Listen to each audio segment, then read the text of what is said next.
What should we expect on Friday when Jimmy Butler returns to the Miami Heat? Hello, everyone. Welcome to Full Court Slash, brought to you by Slasher Sports.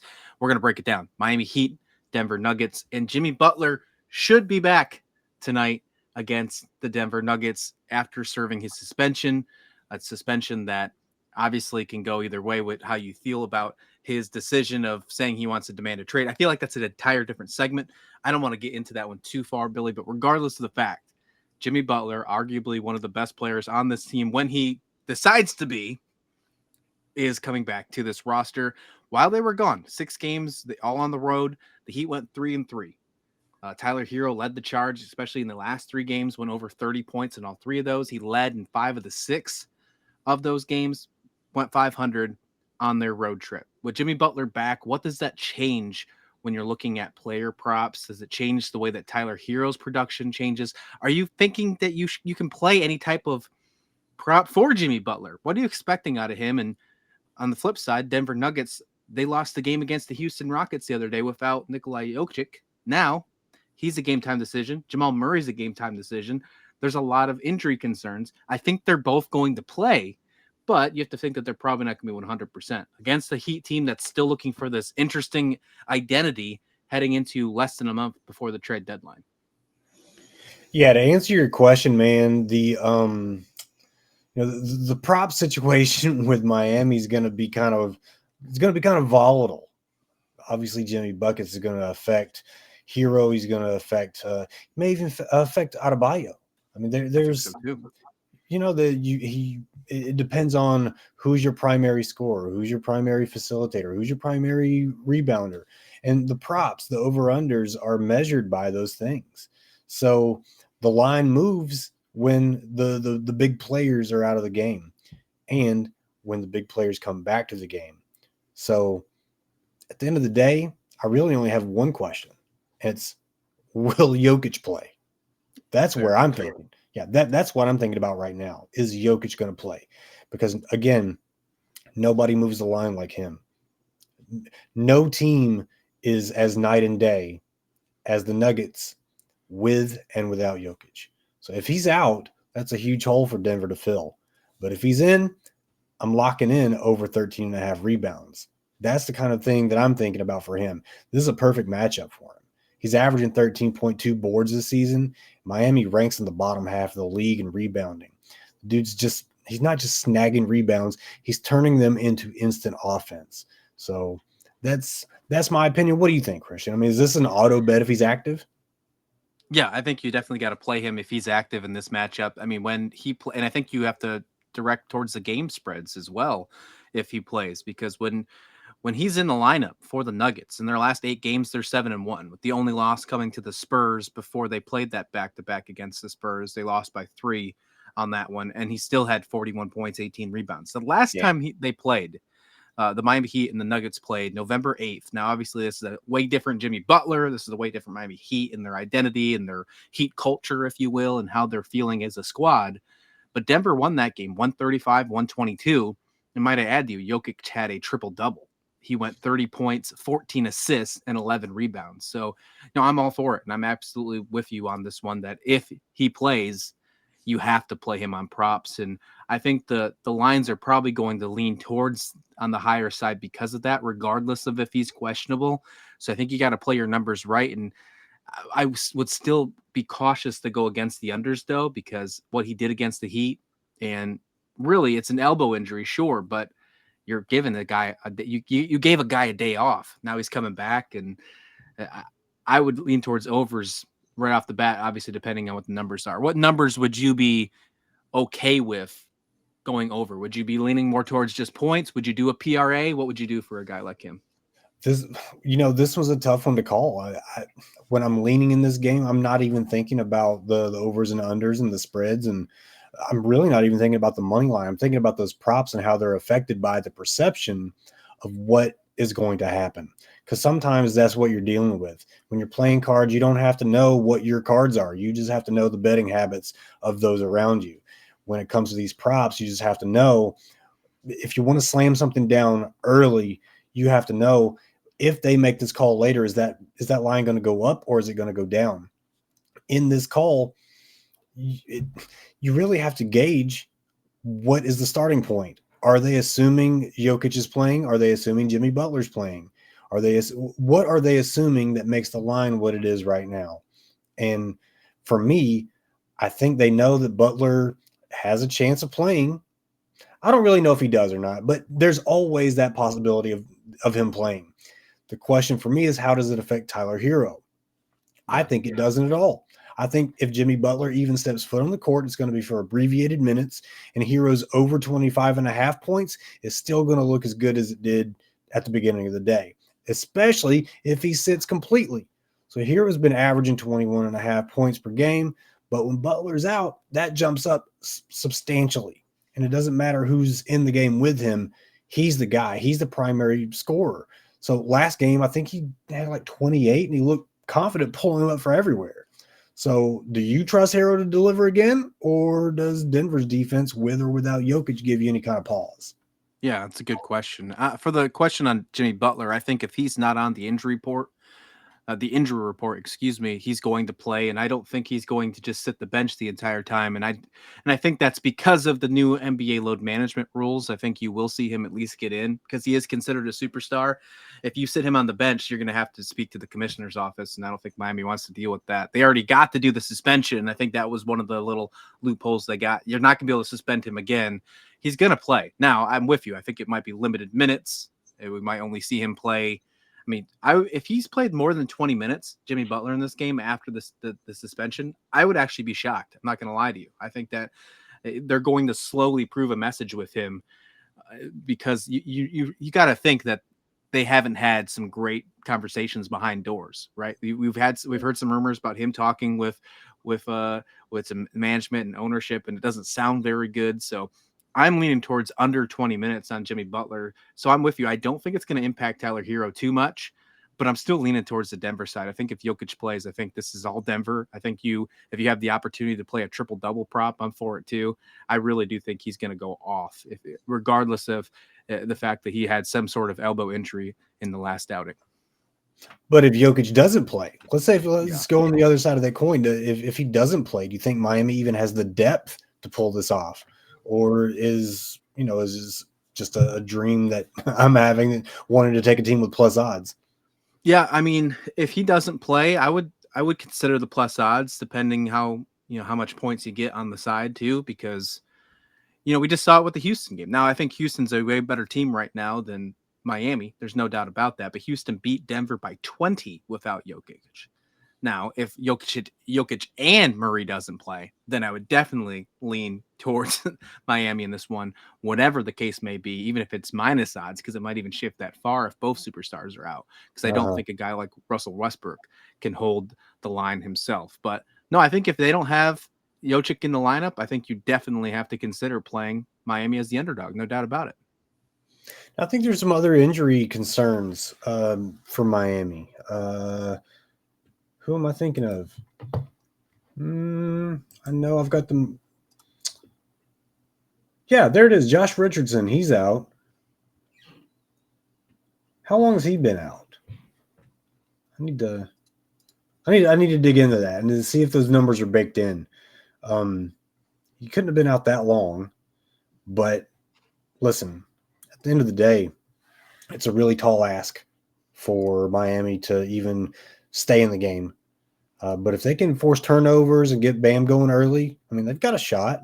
I'm not going to bet against Denver if the Joker's in the lineup, but they've got a shot. Still, I like those props. If Jokic plays, over 13.5 rebounds, and Hero, no matter what happens, over 24.5 points, I think that's very doable. Yeah, Richardson's been out since middle of November. It's been quite some time with that heel injury. It's already been ruled out for Friday's game, so that one's definitely already baked in. Okay, I was thinking a little later, like December, like late December. Gosh, man, that time flies. It does fly, man. It's been flying crazy. There's no doubt about it, because it definitely doesn't feel that long, for sure. Let's flip the script here. Let's move on over to the East Coast. Well, I guess we're staying on the East Coast. Let's talk about the Boston Celtics Orlando Magic game. I think this one could be a really interesting matchup for sure. Boston coming off a dreadful loss to the Toronto Raptors. Didn't see that one coming, losing 110-97. they're obviously not firing in all cylinders. They're 2-3 in their last 5. Well, on the flip side, so is the Magic, 2-3 in their last 5. They lost 122-93 to the Bucks.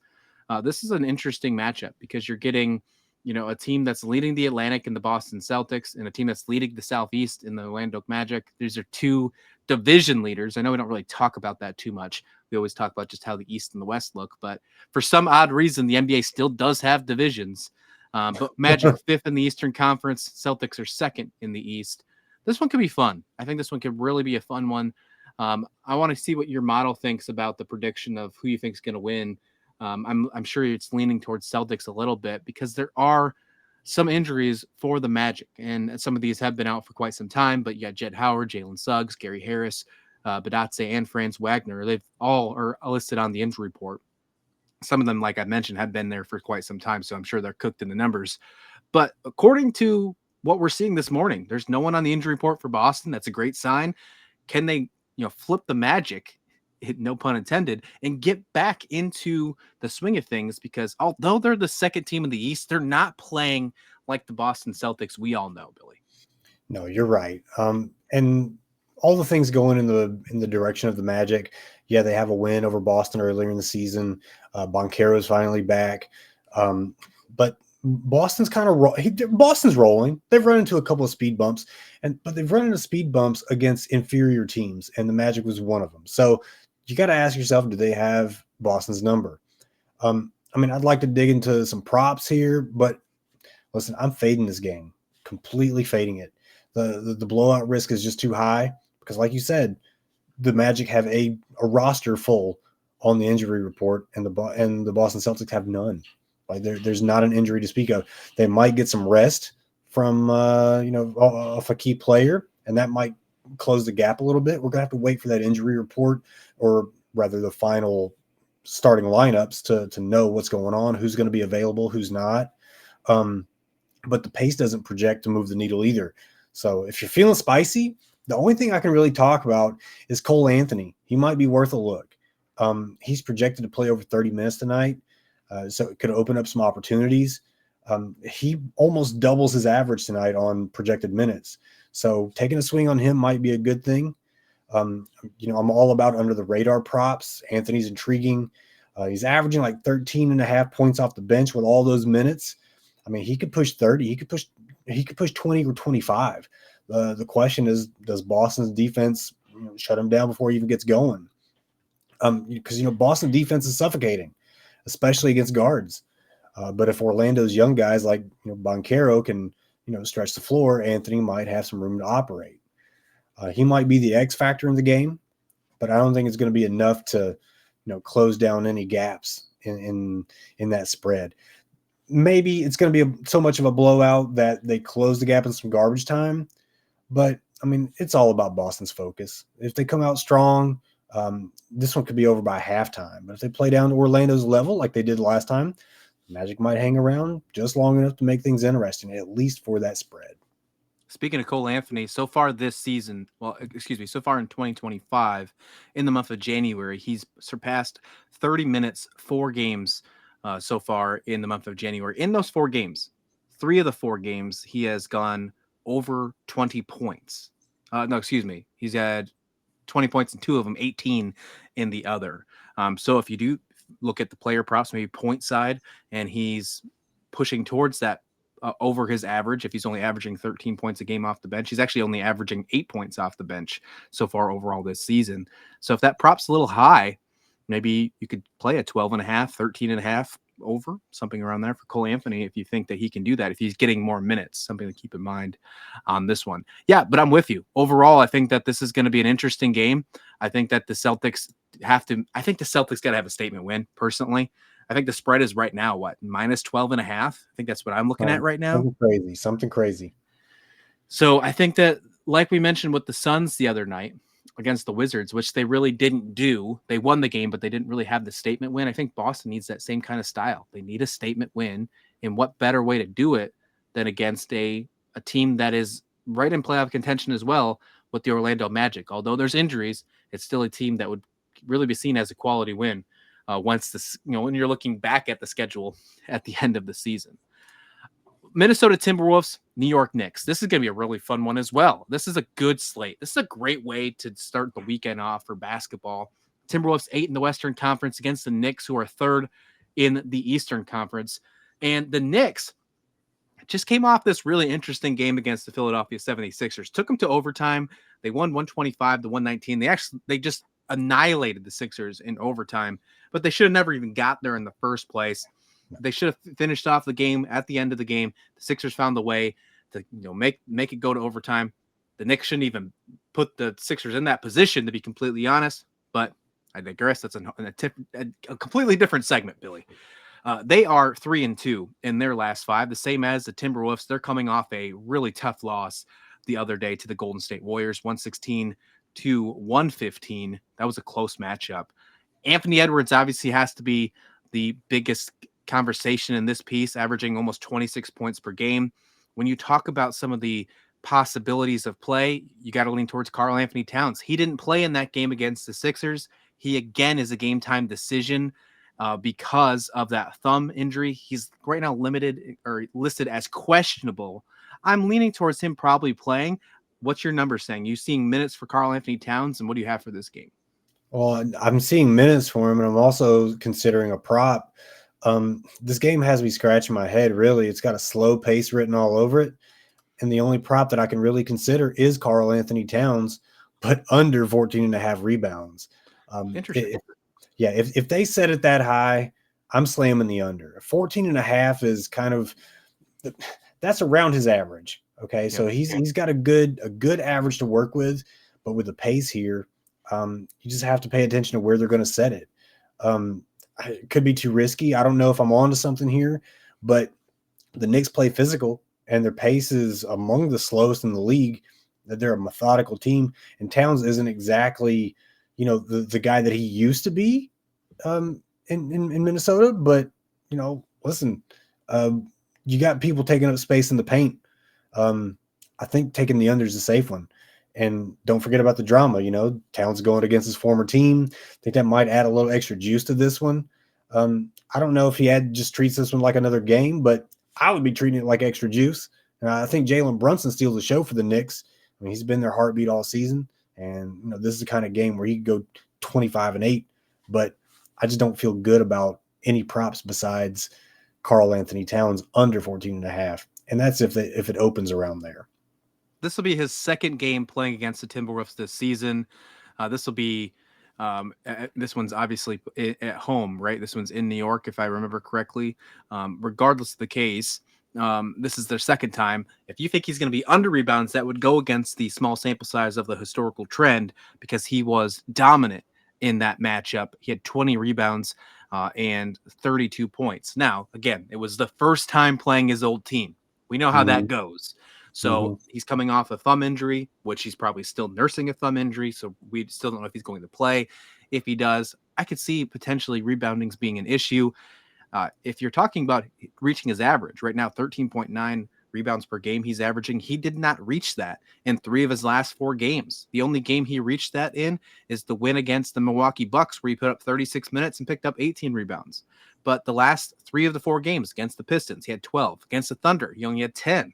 Against the Raptors, he had 13. So if this was something that was nagging him, or something that's been a lingering injury over the last couple of games, you could look at that type of trend and think of maybe why it would be a good idea to play the under on the rebound. So I'm with you. I'm like that. Jalen Brunson, though, you think he's going to lead the show, huh?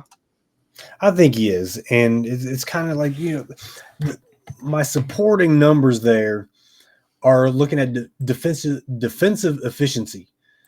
And just looking at point guards, Minnesota against point guards, man, I don't have a lot to go off of with this one. This is a terrible matchup.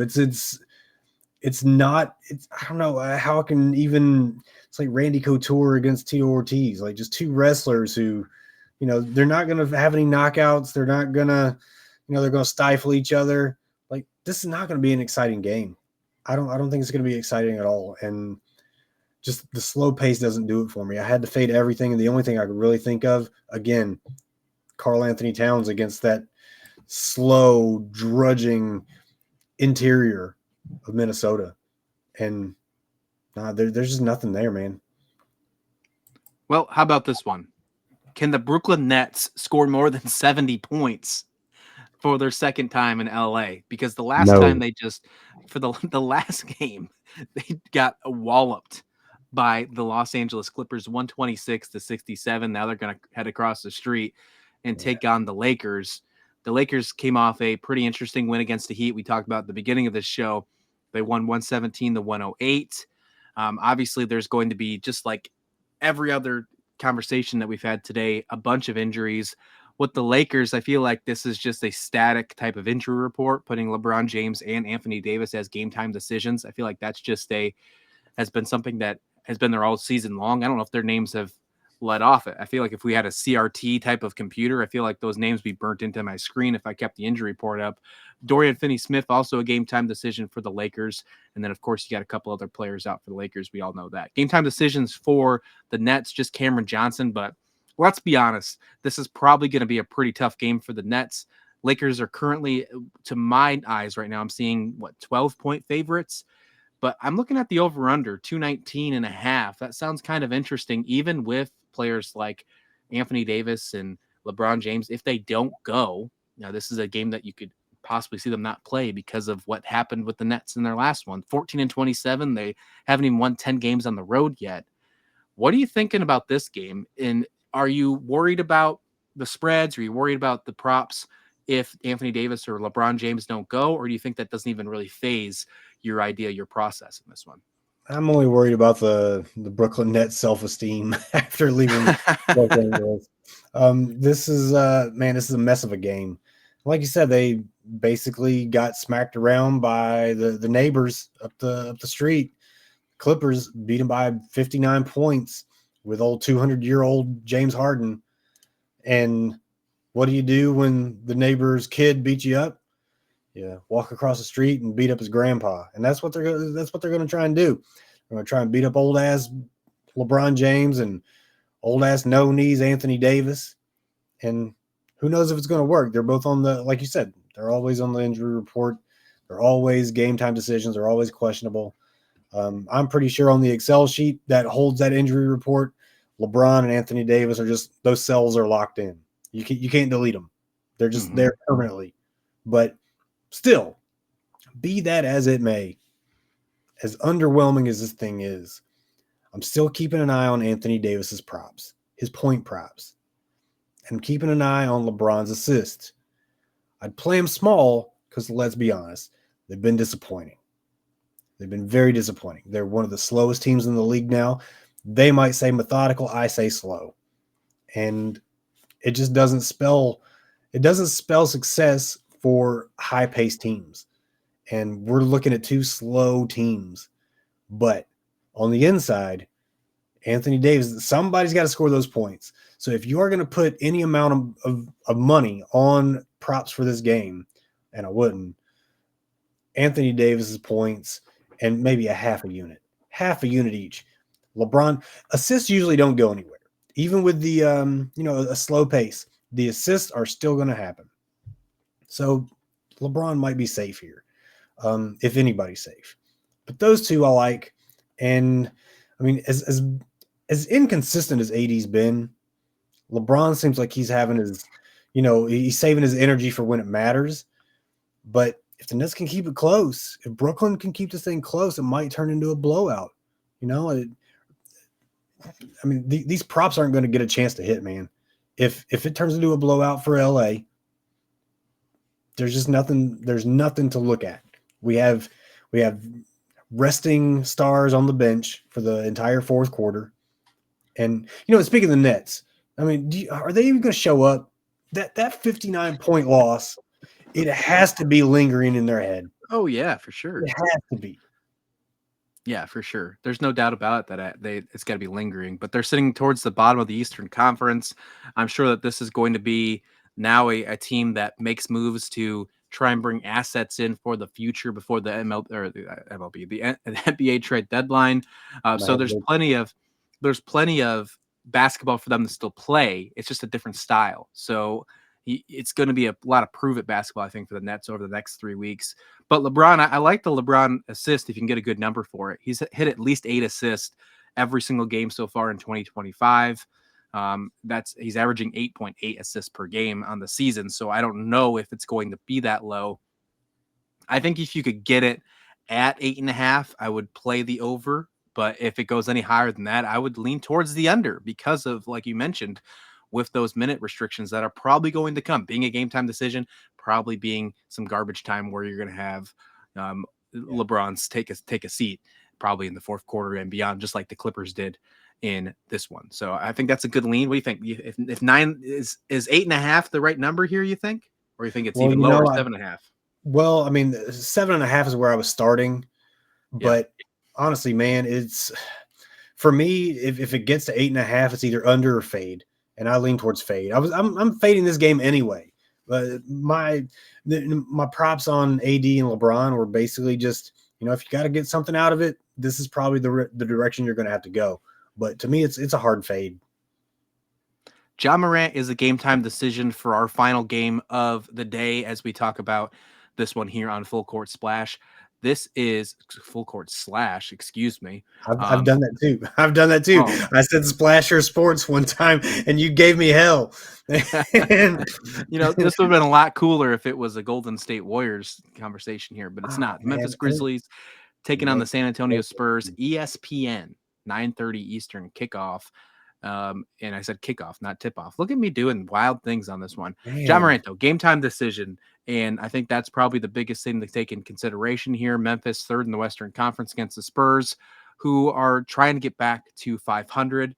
And they're 12th in the Western Conference because of that. But it's such a close bottom of the Western Conference. A couple wins gets them right back in above the play-in games. It's a very close bottom of the Western Conference. I'm seeing right now the Grizzlies as a 2.5 point favorite. So I assume that if Ja Morant is considered a go, that might move a little bit. I'm guessing maybe move to like -4, 4.5. That's probably where I'm saying. One thing, Victor Wembanyama, I don't know if you saw this on social media, but he gave a jersey away to a kid during one of his past games. It was like a jersey swap. The kid's father went online and put it up for an auction for $10,000. I don't know if you saw this. Everybody was giving him crap for it. I saw the picture. On Instagram the other day, yesterday, Wemby put a post up saying he bought it. So he bought it back. How cool is that? So I thought that was pretty neat. Taking your own stuff back. The dad got 10 grand for it, but whatever the case, pretty cool. Don't blame the kid, though. It's not his fault. Anyways, back to this prop. I just thought that was cool how they added in. Where you're leaning with these Spurs and these Grizzlies? Obviously, Wembanyama, you can talk about what's he going to do with rebounds. Are you going to lean towards anything with Morant if he plays? Where are you leaning between these two teams? Because I think this one might be one of the most fun games of the night, and I'm glad it's the nightcap.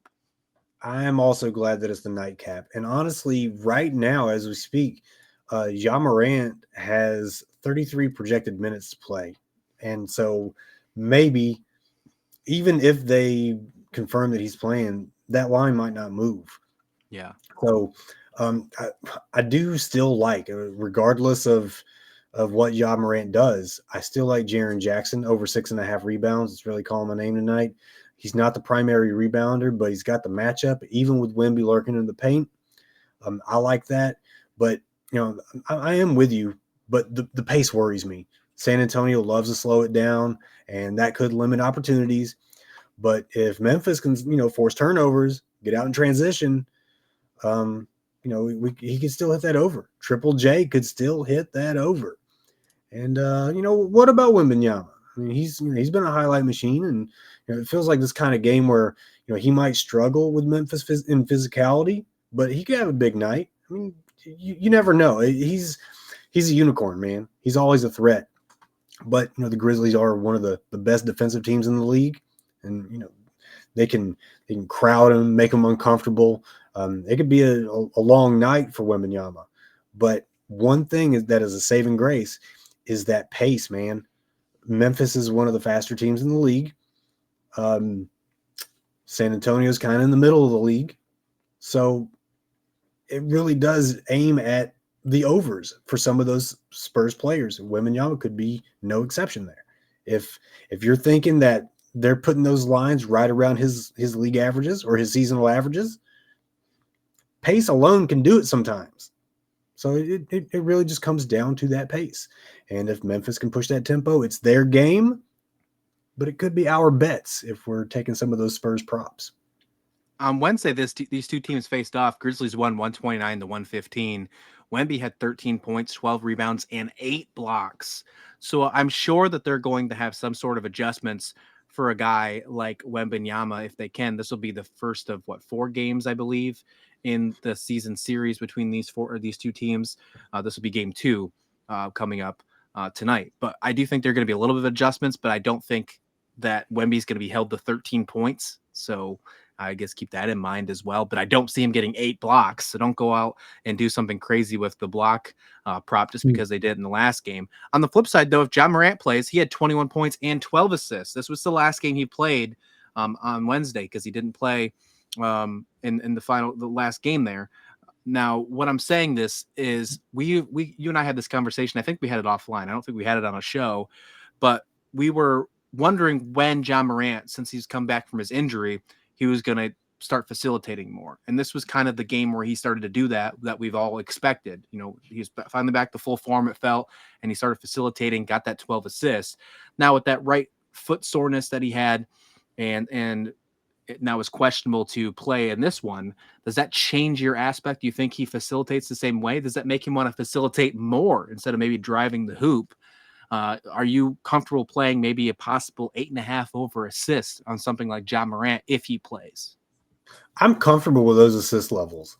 The thing about John Morant, and maybe this is just some recency bias for me, he reminds me of that Washington Commanders quarterback. You know, Oh, he's gonna try to do the things that a point guard / quarterback would do, but when the game is on the line, he's gonna take the ball in his hand and he's gonna make things happen.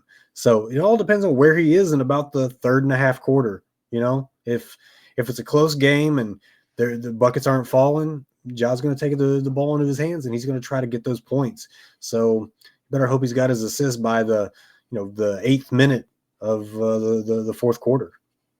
well, let us know your thoughts in the comment description below, what you think about this game and all the games on the slate tonight. Friday night's going to be a great night for basketball. It's going to be a great weekend for basketball as well. So we'll be sure to have you covered here on Slasher Sports and all social media. We'll be back with Full Court Slash on Monday, and we'll have you everything to go to start off your week of bets. Until then, we'll see you back here next time on Full Court Slash.